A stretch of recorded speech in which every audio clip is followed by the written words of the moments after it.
Porque o Dhamma é uma coisa prática, é uma ferramenta.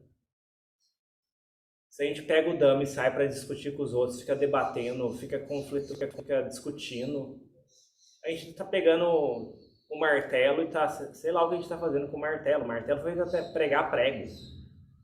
A gente pega o martelo e fica martelando água, a gente não é muito inteligente, né? Então, assim, o Dhamma é uma ferramenta para se libertar do sofrimento, não para a gente ficar debatendo, discutindo no plano das ideias. Tem que pegar, colocar em prática e ver o resultado no coração.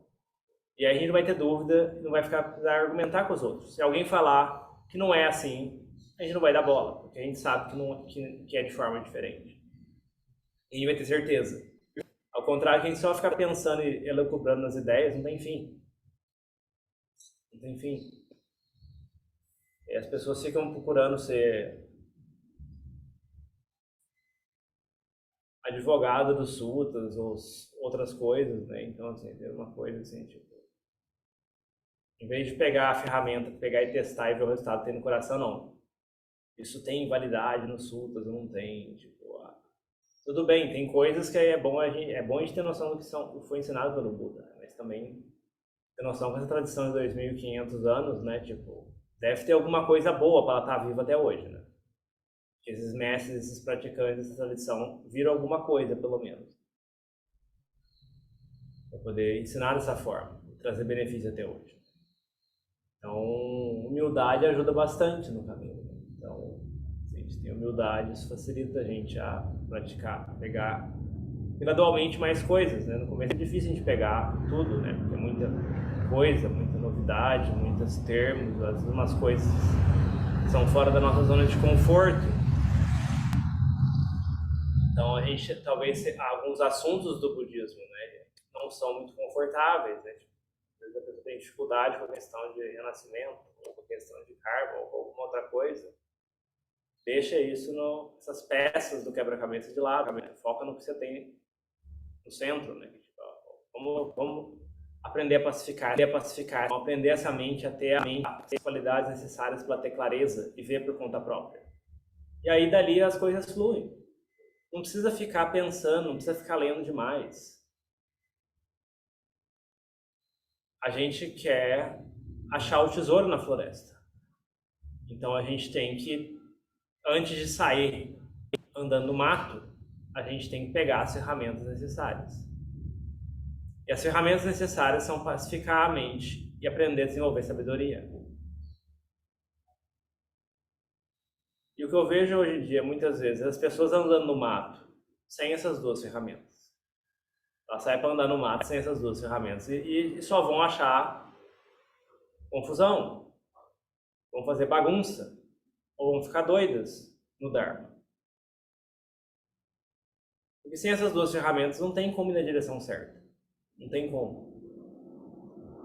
Então tudo começa com o sati, com presença mental, com essa presença clara da mente, um objeto de meditação, como Budô, Budô, Budô, Budô, Budô, Budô. Uma presença mental nos cânticos, né? E essa presença mental possibilita a gente detectar, monitorar o que está acontecendo na mente. Dali a gente vai agindo de acordo. Então para a gente andar o caminho do Dharma, a gente deve buscar no grau que a gente puder essas duas ferramentas. Isso é o mais importante. Não adianta sair buscando informação, lendo 200 mil livros. Tem que pegar, desenvolver essas duas ferramentas. E aí a gente vai conseguir chegar na fonte de todas aquelas informações que tem nos livros, sem precisar ler nenhum dos livros. Porque a gente vai ter chego na fonte de onde saiu tudo aquilo. E vai ser muito mais claro do que ler no livro. Aí se um dia a gente ler no livro, a gente vai falar, nossa, que curioso, eu já vi isso. Sei como que é isso. Talvez eu não tenha, não rotulasse com esse termo empalha, porque eu nunca tinha visto o termo empalha, mas eu sei o que é isso. Eu sei do que ele está falando aqui. A gente quer achar o fim do sofrimento, a gente quer diminuir o sofrimento da nossa mente. Então, o que a gente precisa é das ferramentas para chegar na fonte. A gente não precisa de todas as informações que saíram da fonte. Memorizar todas as informações que saíram da fonte não vai te libertar do sofrimento, se você não chegar na fonte você mesmo. Ou pelo menos achar a trilha da fonte.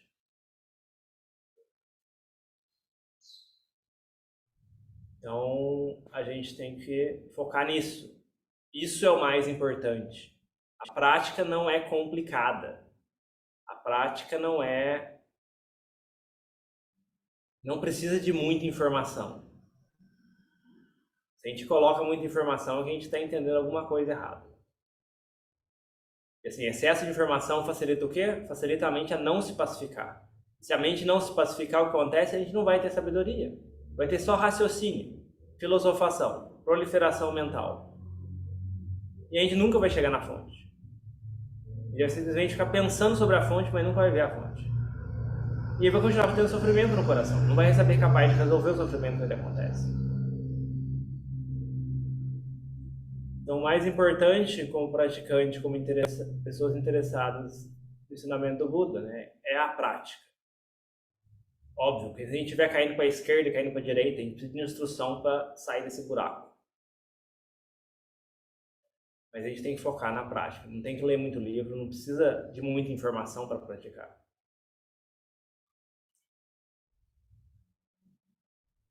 O mestre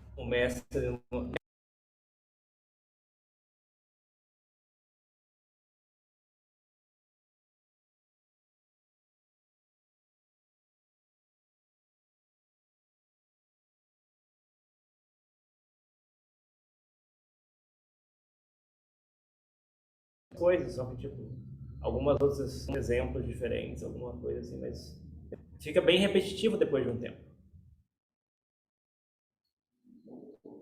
Então não é uma ação mágica,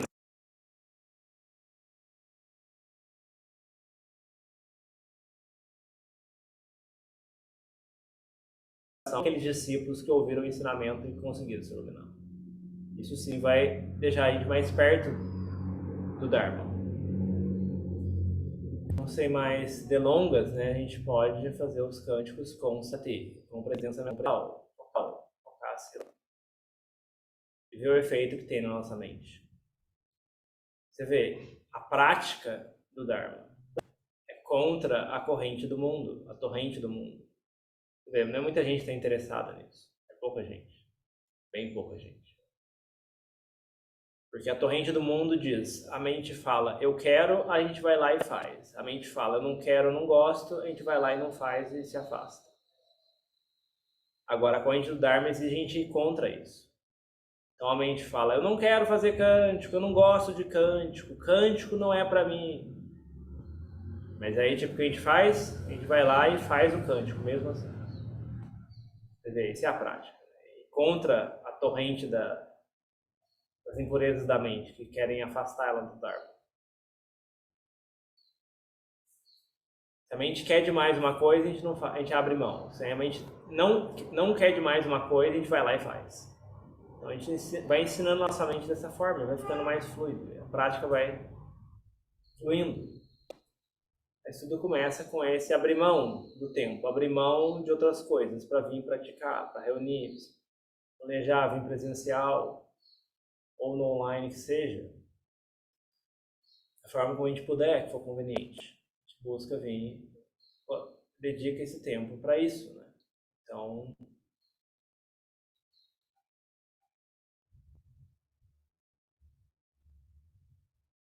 nos cânticos, quanto mais escoamento mental a gente tem, melhor na mente. Se a gente não sabe fazer, é melhor a gente fazer baixinho, para não desarmonizar o restante do grupo. Então, a gente pode começar a fazer baixinho, pelo menos tentando acompanhar. Se a gente conseguir fazer em harmonia, em voz alta, fazer mais pessoas, melhor ainda. Isso é possível no presencial, infelizmente. Né? No online, o cântico não funciona, né? Porque tem uns delays de envio e recebimento do áudio. Então fica esse convite, né? Quando a gente está lendo a sílaba em palha, a gente lê a sílaba em palha. Quando a gente está lendo a sílaba em português, a gente lê a sílaba em português. Isso em si já vai acalmando a mente, vai também vai direcionando a mente na direção do Dharma, né? Refletindo sobre as qualidades do Buda, do Dhamma e da Sangha, né? Então, se a mente tender a ficar reflexiva demais durante o cântico, a gente tem que trazer de volta para a sílaba que a gente está recitando, você vê? É domar essa mente, podar as tendências distrativas dessa mente, treinar essa mente. Então, você vê, os cânticos é uma prática em si, mas acontece dentro do coração de cada um. Não tem como eu saber onde está a mente de cada um. Se a mente estiver com o cântico, sílaba a sílaba, vai ter um efeito. Se a mente estiver voando para lá e para cá durante o cântico, vai ter outro efeito. Por mais que a pessoa possa estar fazendo bonito o cântico, se a mente estiver por toda parte, não vai ter o mesmo efeito. Então você vê, uma questão interna, uma questão do coração. Onde está a mente quando a gente está fazendo o cântico? Está pensando quando que isso vai acabar? Ou está focado sílaba a sílaba? Então fica o convite de testar essa prática, ver o resultado pela gente mesmo. Talvez fazer uma vez a gente não veja muito resultado, tem que fazer uma, duas, três, quatro, cinco, seis, 7 vezes. Eles não... Fica a dica, né, de testar, experimentar ter humildade. Né? Se a gente chegou até aqui buscando algo no Dharma, é porque a gente não conseguiu resolver por conta própria. Né? Então tente alguma coisa nova. Vamos tentar algo novo, diferente do que a gente já tentou antes. A gente está encalhado na prática. Vamos testar ferramentas novas. Né? E vamos ver se não desencalha a nossa prática. Quando a mente pacifica, a gente joga essas perguntas e fecha a mente no quarto do interrogatório. Joga a luz na frente nela e pergunta. Até a mente aceitar. Onde a mente teimar, a gente vai lá e contempla. Usando a nossa criatividade. As perguntas elaboradas da nossa criatividade. Se a mente tiver a base de paz necessária e tiver perguntas hábeis, ela vai saber responder. E vai perceber os erros e os enganos que está acontecendo aqui. Os rótulos falsos que a gente prega nas coisas. Quando a gente abre mão desses rótulos, a mente experiencia a paz. Ela percebe o engano. E percebe que o erro é interno. O erro é empregar esse rótulo falso numa coisa que não é como a gente espera.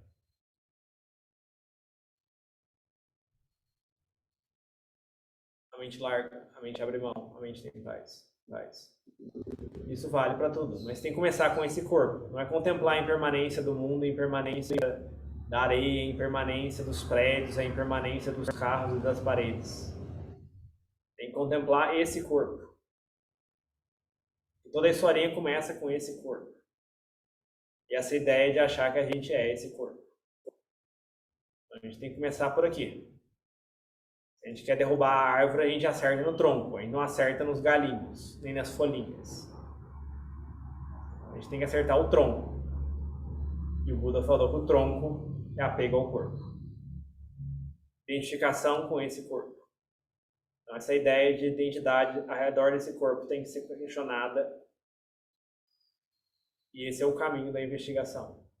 Pacificamente, investiga a natureza desse corpo. Isso que diferencia a prática budista de meditação de mindfulness, por exemplo. Mindfulness não vai chegar nisso. Mindfulness vai ser só técnica de relaxamento ou de cultivar algum tipo de sati. Vocês nem sempre estão corretos. Mas contemplação, isso é o típico do budismo. Desenraizar as impurezas.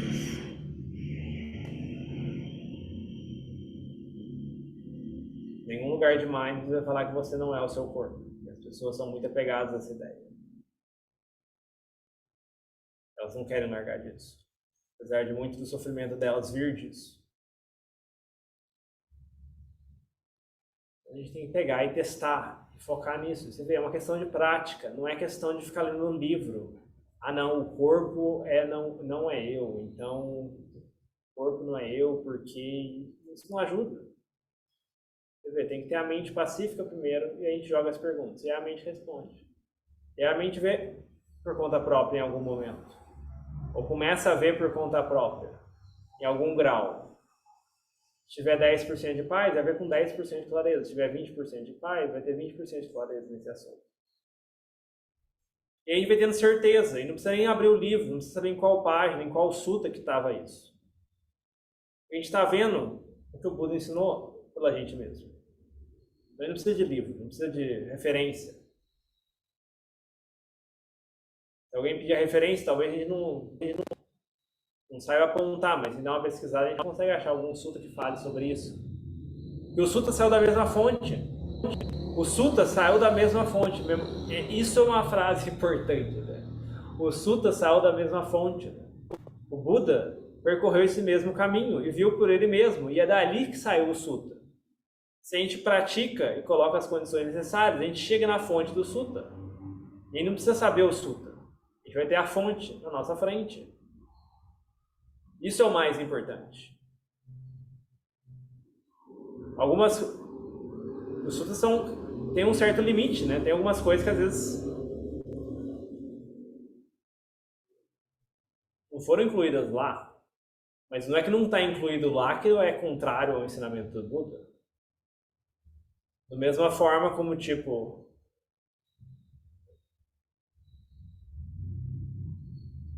de uma mesma fonte foi extraídas várias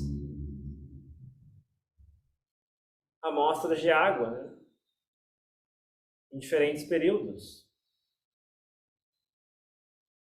Mas não é porque, tipo, se aparecer uma outra garrafinha de água, né, que diferente daquelas que foram extraídas anteriormente, não é quer dizer que ela seja falsa, se ela veio da mesma fonte.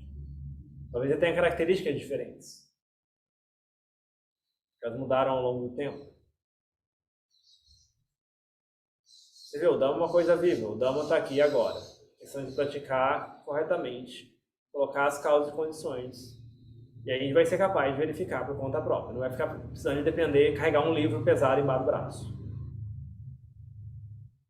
Então, o mais importante é construir essas qualidades dentro do coração. Não é uma coisa tão longe assim. Talvez não precisamos nos preocupar com iluminação completa, mas pelo menos você viver um pouquinho do Dhamma nessa vida deve dar para fazer.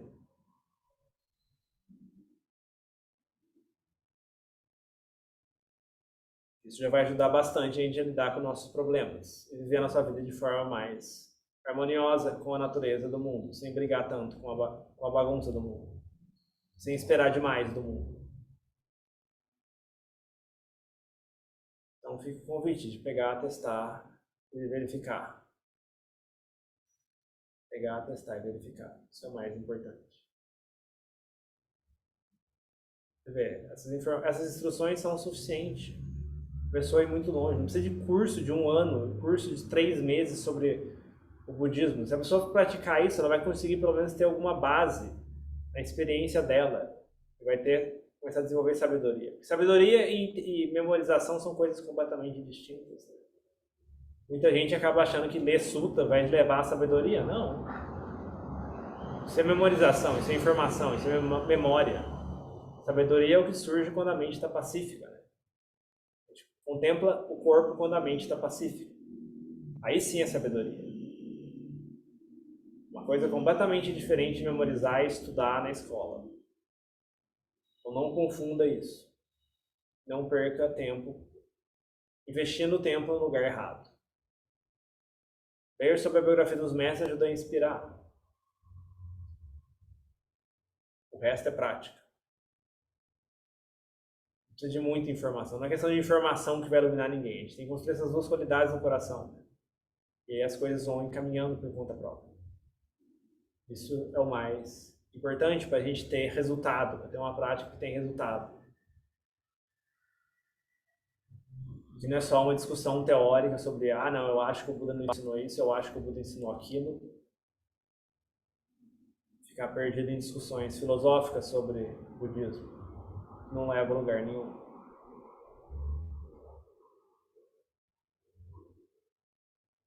Então, essas são as discussões por hoje, né?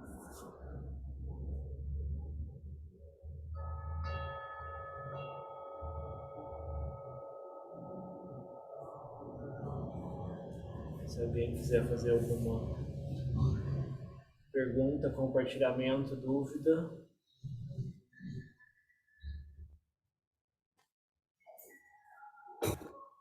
Só desmutar e falar.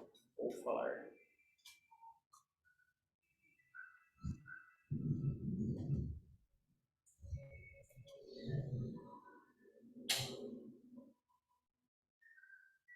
Alguma coisa?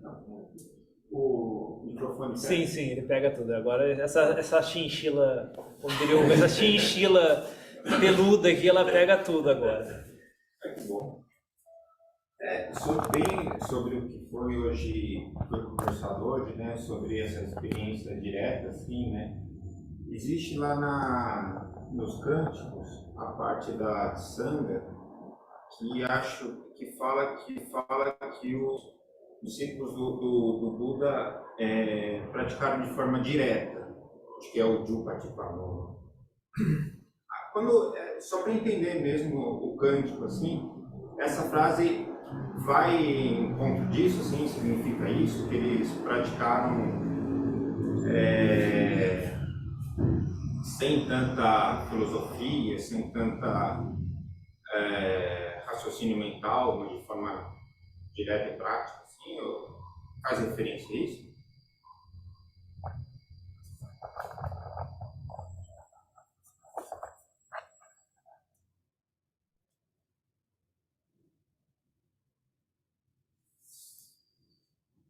Praticaram de forma correta, praticaram de forma direta. Assim, confesso que Pali não é minha especialidade, né, mas esse ponto de prática direta, né, na experiência direta, você vê, você estudar o Dharma no coração, né, você vê o efeito de uma coisa na mente, né? Não é uma coisa que você simplesmente senta na varanda com o livro lá e fica pensando que não, assim, eu acho que no caminho eu vou encontrar tal coisa e tal coisa. Não, é você pegar e andar no caminho. Né? Essa coisa é direta, é em si mesmo, né? Ver o resultado em si mesmo. Então tem a ver com isso também. Tem a ver com isso, a questão de... A experiência direta é muito importante. Porque às vezes as pessoas ficam teorizando sobre como que é, como que não é, como que devia ser, como que não devia ser. Ou então, tipo, porque o livro falou, eu acho que tinha que ser assim, mas, tipo, cadê a experiência direta nisso, né? Cadê a experiência direta nisso? Você vê, a experiência varia muito, né? Cada um tem uma experiência, né? Você vê, né? A gente tem que saber ajustar a nossa prática de acordo com a nossa experiência, né? Às vezes o instrutor tem a mesma tendência da gente. Aí isso ajuda. Mas tem vezes que às vezes o professor que a gente tem dificuldade diferente da nossa. Então às vezes a gente tem que se virar. Achar uma coisa que resolva. Exemplo, tem pessoas que têm uma tendência mais para irritação, para agitação. Então, tem alguns professores que tiveram mais problemas com isso. Né? E aí acabam tendo instruções mais adequadas para esse sentido. Agora, se uma pessoa tem a tendência mais para sonolência, né? Aí a instrução tem que ser na direção completamente oposta, né? De energia, né? De enfrentamento, né? Mais nesse sentido. Né? Então a gente tem que saber onde a gente se encaixa e se adaptar. E você vê, uma coisa que vem da experiência direta. Né? Por mais que Budô possa funcionar bem para alguém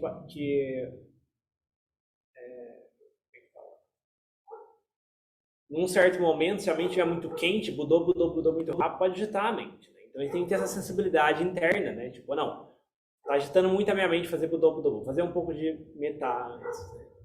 Você vê, a gente vai ajustando pela experiência direta, né? Não é uma questão de que, tipo, não é um roteiro ali que a gente segue no papel. Né?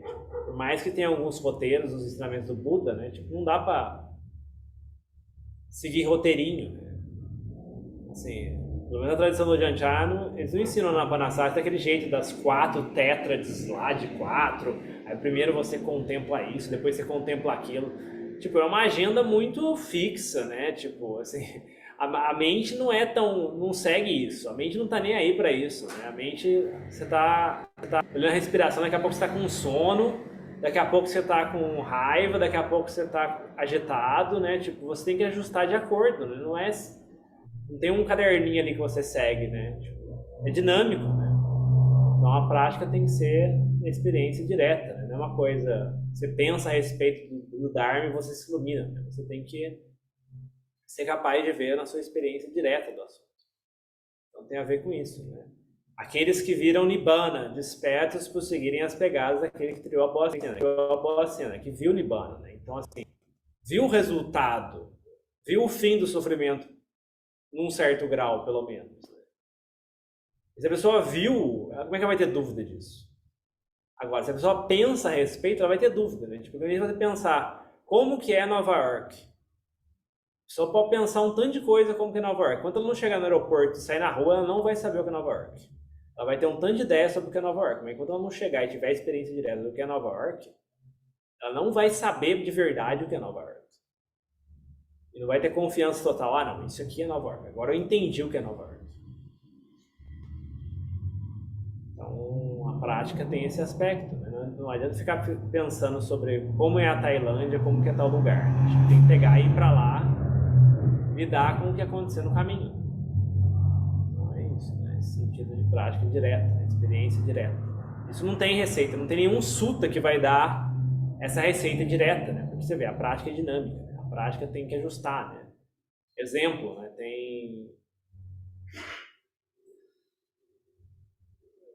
Exemplo, o Ananda lá, né? Isso até reportado no Sutras, né? O Ananda estava fazendo meditação andando, muita meditação andando antes do primeiro concílio budista, e aí não conseguia atingir o estado de Arahant, né? Porque no concílio só podia entrar os Arahants. E aí, tipo, ele teve essa sensibilidade mental de perceber que não, estava muito energético, vou trocava a prática deitada, né? Quando ele encostou a cabeça no travesseiro, aí a mente alcançou o fruto, né? Então, assim, você vê, a coisa é dinâmica, né? Mais que tem um aspecto de energia, né? Tem a hora de parar, de cultivar a tranquilidade, né? É uma coisa dinâmica, né? Para o nível de equilíbrio de energia e tranquilidade é num ponto, para outro é outro ponto. Então, assim, não se confunda com isso também, né? Para algumas pessoas tem que ser feito de forma enérgica, né? Que a pessoa tem a tendência da sonolência e da preguiça. Se ela não fizer as coisas de forma enérgica, a pessoa bater a cabeça no travesseiro, pode bater 1000 vezes a cabeça no travesseiro, mas nunca vai se iluminar. A pessoa tem que andar a meditação até, tipo, tá capotando de sono, né? Aí sim ela pode deitar. Então, assim, tem gente que é assim, né? Tem que saber o ponto de equilíbrio de cada um. Você vê, é uma coisa que a gente experiencia diretamente, né? Não é uma coisa que está em nenhum sutra. Nenhum sutra você vai encontrar sobre isso. Onde que é o seu ponto de equilíbrio sobre a questão de, tipo, onde que equilibra o Budô com a respiração? Né? Qual que é o ponto de equilíbrio? Não tem verificar sobre isso.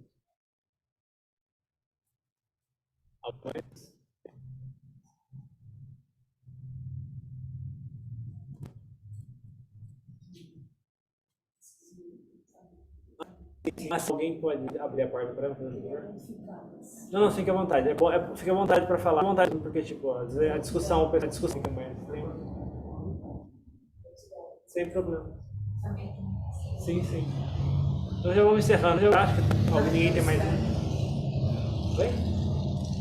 Eu não sabia até que hora terminava, mas dizia esperar até que Sim. eu sei quando é que é. Não, geralmente termina 11 horas, mas aí fica um tempinho de discussão, assim, 11h30 desce todo mundo geralmente, mas assim, se você tiver alguma questão, fique à vontade de falar e a gente abre para você.